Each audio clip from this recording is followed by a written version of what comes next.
अस्सलाम वालेकुम नाज़रीन, सराबर खिताब से मुखातिब है। ऐसा महसूस हो रहा है पाकिस्तान में घुटन अब खत्म हो रही है। घुटन इतनी ज्यादा थी कि चीखें नहीं कर रही हैं, और ये चीखें इतनी ज्यादा हैं कि कानून के पर्दे फाड़ रही हैं। पाकिस्तान के सेनेट के अंदर की तकरीरें आज देख लें, आपको पता चल जाएगा। एक तरफ आर्टिकल 6 की बातचीत हुई, दूसरी तरफ ये भी बातचीत हुई कि हम शर्मिंदा हैं और ये झूठ है, ये फ्रॉड है, ये जो सब कुछ है।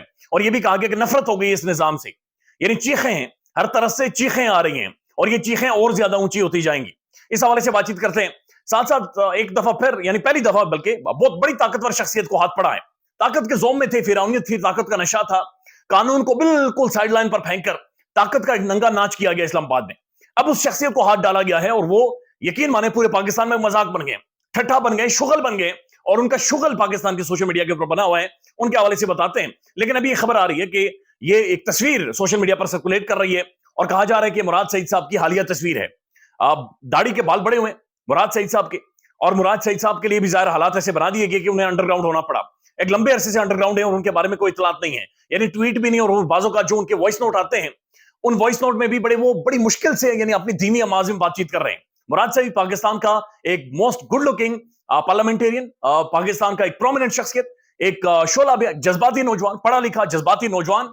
यानी नौजवानों का इस्तेमाल किया जाता है, नौजवानों की एनर्जीज को मुल्क की बेहतरी के लिए इस्तेमाल किया जाता है। लेकिन हमारे नौजवान छुप रहे हैं, चाहे वो साफी हो, चाहे पार्लियामेंटेरियंस हो, लेकिन वो छुप रहे हैं।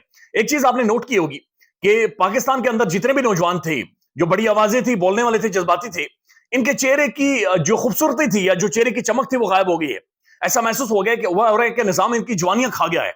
इमरान रियाज खान साहब के चेहरे के सफेद बाल उनकी आंखों की तरफ आज भी देखने नहीं होता। मैंने उनका इंटरव्यू भी किया, लेकिन इमरान रियाज की आंखों में आप नहीं देख सकते। वो आपसे सवाल पूछ रहे हैं कि मेरा कसूर क्या था। पाकिस्तान में और भी नौजवान हैं, उन सब की आंखों में आप देख नहीं सकते, बड़ा मुश्किल है उनकी आंखों में देखना। मुराद सईद साहब एक मिसाल है कि आप इन्हें जवाब नहीं दे सकते, आप इन्हें कुछ भी नहीं बता सकते कि ये क्या हुआ है। एक वीरानी है, एक वीरानी है जो इनके चेहरों से टपकती है, नजर आती है। और वीरानी ये जाहिर कर रही है कि किस लेवल का जुल्म हुआ है और ये कितना बड़ा हादसा पाकिस्तान के अंदर किया गया है। बहरहाल चीखें नहीं कर रही हैं, और जो जो ये चीखें बढ़ेंगी तो चीखें फिर एक जुबान बन जाएंगी और फिर वो जुबान सबको सुननी पड़ेगी। अब हुआ यह है कि जस्टिस बाबर सत्तार इस्लामाबाद हाईकोर्ट के वो मुअज़्ज़िज़ जज हैं जिनकी वजह से, यकीन माने, अदालतों के ऊपर आज भी यकीन कायम है। ये वो मुअज़्ज़िज़ जज हैं कि जिन्होंने डीसी इस्लामाबाद का पीछा किया, डिप्टी कमिश्नर इस्लामाबाद, एक बड़ी ताकतवर शख्सियत, तगड़े ब्यूरोक्रेट, और ताकत के नशे में, जोम में, ज़ाहिर है इन्होंने बहुत सारे ऐसे काम किए थे। लेकिन बाबर सत्तार ने इनका पीछा किया, तगड़ा पीछा किया, एक लंबा पीछा किया, और बाबर सत्तार 1% भी अपनी जगह से नहीं हिला, बिल्कुल गाद लगाकर बैठे रहे। और फाइनली उन्होंने कहा कि जनाब डीसी इस्लामाबाद को जकड़ कर मेरे सामने पेश किया जाए और उनका नाम इसीलिए में डाला जाए, मुल्क से उन्हें बाहर नहीं जाने देना, तमाम तरह एयरपोर्ट्स, हर जगह पर उनका रास्ता रोके, उन्हें पकड़कर अदालत के सामने लाएं। उन्होंने तौहीन अदालत की है। अदालत ने कहा कि शहरियार अफरीदी हो, शानदाना गुलजार साहिबा हूं, इन्हें बार बार पकड़कर नई जेलों में डालना, नई एमपीओ का गलत इस्तेमाल करना, मेंटेनेंस ऑफ पब्लिक ऑर्डर, गोरे के दौर का कानून, एक काला कानून, इसका इस्तेमाल करते हुए किसी शख्स को भी पाकिस्तान में पकड़कर 30 दिन के लिए अंदर डाल देते थे। अदालत ने बार बार इनसे कहा, लेकिन इन्होंने बात नहीं मानी, और फिर बाबर सत्तार ने इस बंदे का पीछा किया और अब ये एक मिसाल बन गए हैं। ये, यानी आज सारा दिन पाकिस्तान के टेलीविजन में इनके हवाले से खबरें चलती रही कि जनाब इन्हें पेश करें, इन्हें गिरफ्तार करें, पुलिस इन्हें पकड़ कर लाए, यहां पर घसीट कर पेश किया जाए अदालत के सामने। लेकिन जाहिर है इनके हवाले से कोई इतलात नहीं है, बल्कि एक नोटिफिकेशन, एक लेटर सर्कुलेट करता रहा कि ये उम्रे के लिए पाकिस्तान से बाहर जाना चाह रहे हैं। और ये जाहिर उम्रे के लिए जाना चाह रहे हैं, अल्लाह ताला उम्रे की सआदत इन्हें नसीब करे।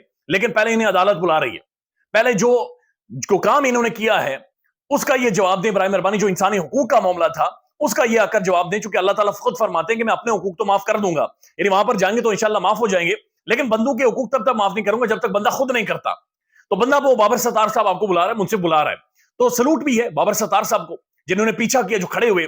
आप यकीन माने कि एक ईमानदार एसएचओ और एक ईमानदार जज, अगर ये दोनों ईमानदार हो, इनके अंदर जान हो, ये तगड़े बंदे हो, ये दिलेर हो, और ये खड़े हो जाए उसूल के ऊपर, तो कहीं पर भी ना किसी मोहल्ले में, किसी जगह पर कोई ज्यादती हो सकती है और ना ही बेइंसाफी हो सकती है।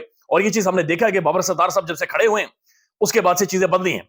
अब इनके हवाले से एक बड़ी अहम तरीन अपडेट है, वो आपके सामने रख देते हैं। साकिब बशीर साहब ने ये ट्वीट किया है, अहम तरीन तौहीन अदालत केस में डीसी इस्लामाबाद इरफान नवाज मेमन को कल 9 बजे अदालत पहुंचाने के लिए इस्लामाबाद हाई कोर्ट के जस्टिस बाबर सत्तार ने आईजी इस्लामाबाद को वारंट्स की तामील के लिए चारों सूबों के आईजी से मुआवनत लेने को कहा है। यानी चारों सूबों के आईजी को कह देंगे जहां पर यह बंदा नजर आए डीसी इस्लामाबाद इरफान नवाज मेमन, इन्हें पकड़ें, इन्हें गिरफ्तार करें। डीजीएफआईए को एयरपोर्ट्स, सी पोर्ट्स, बॉर्डर क्रॉसिंग से गिरफ्तारी, सेक्रेटरी दाखिला और डीजी पासपोर्ट्स को ईसीएल पर नाम डालने को कहा है ताकि वो बैरून मुल्क भी ना जा सके। यानी कि समुद्री रास्ते से ना निकलें, जमीनी रास्ते से ना निकलें, हवाई रास्ते से ना निकलें और इन्हें पकड़ें। जहां पर भी ये नजर आए इन्हें पकड़कर गिरफ्तार करके बाबर सत्तार साहब कह रहे हैं हमारे सामने पेश करें, चूंकि इन्होंने तौहीन अदालत की है। अभी अब कितनी बड़ी तगड़ी पर्सनालिटी है, इनकी ज़हनियत क्या है, सोच क्या है, आप सिर्फ इसी से अंदाजा लगा लें कि बाबर सत्तार साहब ये मामला सुन रहे थे और इरफान नवाज मेमन साहब ने डीसी इस्लामाबाद ने उनसे माफी मांगी। अब जिस दिन माफी मांगी उसी दिन बाबर सत्तार साहब के रिमार्क्स थे कि एक तरफ आप हमसे माफी मांग रहे हैं लेकिन दूसरी तरफ हम मेरे दोस्तों के जरिए मुझे अप्रोच कर रहे हैं कि इरफान नवाज मेमन को कुछ ना कहें। यानी एक डीसी जज को, इस्लामाबाद हाई कोर्ट के फाजिल जज को, एक सीनियर तरीन जज को, एक अहम तरीन जज को दोस्तों के जरिए अप्रोच करवा रहा है पिछले दरवाजे से कि जनाब मुझे ना कुछ कहें, मुझे ना कुछ कहें, हो गया तो हो गया। यानी शहरयार अफरीदी और शानदाना गुलजार साहिबा को अंदर डाल डालकर उनकी जिंदगी आपने बर्बाद कर दी है, इबरत का निशाना उन्हें बनाया है और आपको यह महसूस ही नहीं हो रहा है ये कुछ हुआ है। यानी पहली दफा एक ताकतवर को हाथ पड़ा है, ये इतना ताकतवर नहीं लेकिन 12 ताकतवर को हाथ पड़ा है, ब्यूरोक्रेसी को हाथ पड़ा है, तो चीखें भी नजर आ रही हैं और दौड़े भी नजर आ रही हैं और ऐसी दौड़े हैं कि पूरे मुल्क के आजीज को बता दिया गया कि जिधर जिधर बंदा दौड़े डीसी साहब दौड़े उन्हें पकड़कर यहां पर लेकर आए। तो ये चीज हमने अदालत में होते हुए देखी है। अब दूसरी चीज ये है कि पाकिस्तान का सेनेट आज डिस्कस हो रहा है खुलकर, सेनेट के अंदर तकरीरें हुई हैं और वहां पर एक तो जो ओन अब्बास बप्पी हैं उन्होंने खुलकर यह कहा कि जनाब मैं 11 महीनों बाद तकरीर कर रहा हूं और मुझे लाहौर डिफेंस से उठाया गया, 14 दिनों के लिए उठाया गया और फिर मुझे सिर्फ 20 सेकंड की एक स्टेटमेंट इमरान खान के खिलाफ देनी थी और मैंने वो दी और मुझे छोड़ दिया गया, मेरे बच्चे बर्बाद हो गए, मेरा कारोबार तबाह कर दिया गया, मैं खुद ज़हनी मरीज होकर रह गया हूं और मेरी तबाही निकली है, मेरी पूरे खानदान की तबाही निकली, हमारा सब कुछ बर्बाद करके रौंद के रख दिया गया है और हमारे पास कुछ भी नहीं बचा। लेकिन उन्होंने एक तस्वीर की तरफ इशारा किया, उन्होंने कहा इस तस्वीर को देखकर आज मैं शर्मिंदा होता हूं, मुझे नफरत हुई है इस निजाम से।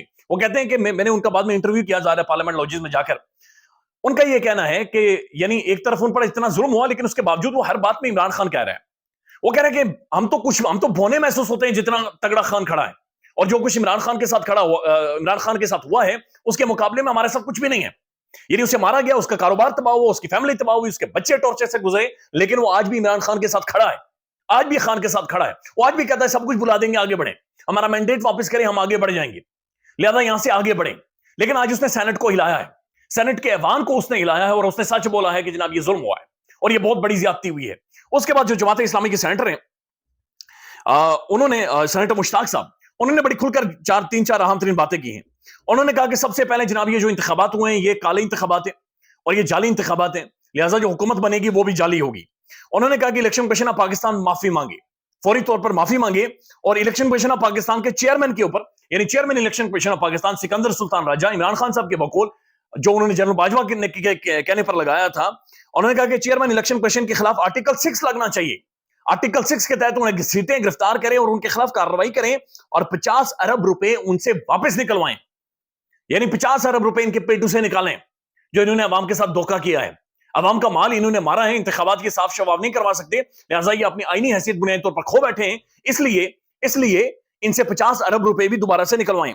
उन्होंने कहा कि जनाब 4 इदारा जिम्मेदार हैं जिन्होंने इंतखाबात की तबाही की है, इलेक्शन कमीशन ऑफ पाकिस्तान, उसके बाद उन्होंने कहा कि जनाब अदालतें, पाकिस्तान की अदालतें, उन्होंने कहा निगरान हुकूमत और एस्टेब्लिशमेंट, यानी ये पाकिस्तान के सेनेट के अंदर बाकायदा से इदारों के और शख्सियात के नाम लिए जा रहे हैं कि जनाब ये इन सब ने किया है। और ये सेनेटर मुश्ताक खुलकर ये कह रहे हैं कि इलेक्शन कमीशन ऑफ पाकिस्तान के सरबराह के ऊपर आर्टिकल 6 लगाएं, आर्टिकल 6 लगाएं और इनसे हिसाब मांगे और 50 अरब रुपए इनके पेट फाड़ कर बाहर निकालें और हुकूमत निकाले और अवाम के हवाले करे कि जो जुल्म किया। यानी अभी तक इंतखाबात खुलकर सामने नहीं आई, इंतखाबात का खुलासा नहीं हो सका, अभी तक कोई इधर घूम रहा है, कोई उधर घूम रहा है, कोई मामला ट्रिब्यूनल में जा रहे हैं, अदालतों में जा रहे हैं, लोगों की चीखों पुकार है, अभी तक क्लियर नहीं हो सका कौन जीता कौन नहीं जीता, किसी के मामला के ऊपर स्टे दी जा रही है, कोई कह रहा है कि धांधली हुई है, ब्यूरोक्रेसी आकर कह रही है हमने खुद धांधली की है। तो ये सारा मामला अपनी जगह पर मौजूद है। साथ साथ एक और खबर, और ये खबर बड़ी तशवीशनाक है और ये बुशरा बीबी के हवाले से है। बुशरा बीबी के हवाले से अब कहा जा रहा है कि जनाब उन्हें वाकईतन कोई केमिकल दिया गया खाने में डालकर, और मिशाली यूसुफज़ई साहिबा भी कह रही हैं, कासिम सूरी भी कह रहे हैं कि जनाब वो अब कुछ खा नहीं सकती, यानी इतना जख्मी कर दिया गया कि उनका इंटरनल उनके मैदे को, उनके गले को, कि वो पानी के अलावा या ब्रेड के अलावा कोई भी चीज खा ही नहीं सकती, बिल्कुल डैमेज हो गई है, उनका वजन तेजी से गिर रहा है, डिटेरियोरेट कर रही हैं और उनकी बड़ी बुरी हालत है, यानी ना वो सो पाती हैं और बड़ी बेचैनी है उन्हें, हेल्थ वाइज उन्हें डिटेरियोरेट किया जा रहा है और जाहिर है इसका प्रेशर इमरान खान के ऊपर होगा कि जनाब उसके साथ ये किया जा रहा है। अल्लाह ताला रहम करे पाकिस्तान, ख्याल रखिएगा अपना, अल्लाह हाफिज।